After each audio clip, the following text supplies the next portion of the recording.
Welcome to the Learning Pines YouTube. We hope this video helps.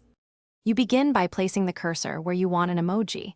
That matters because the picker inserts at the caret.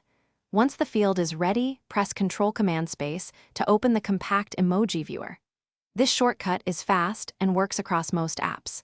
Make sure you enabled the feature in System Settings if it doesn't appear. Once open, you'll see Recent and Category views. Use them to quickly spot what you want and keep momentum as you add symbols to your message. Now refine your choice.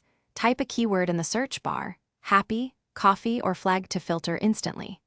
Once done, click the little expand arrow to open the full emoji and symbols window for more categories, glyph details, and Unicode names. Make sure to select skin tones or gender variants when available by clicking the tiny modifier buttons. This ensures the emoji matches your intent.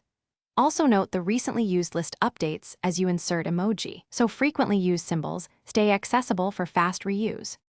Finish by clicking the emoji to insert it exactly where the cursor sits. Some apps also allow dragging from the viewer for images. Once inserted, treat the emoji like any character, delete, move, or copy-paste it as needed. Make sure to test in the Target app because rendering can vary between platforms. If the picker or shortcut stops working, open System Settings keyboard shortcuts and enable Show Emoji and Symbols, or restart the app or log. Thanks for watching. Consider subscribing if we helped you.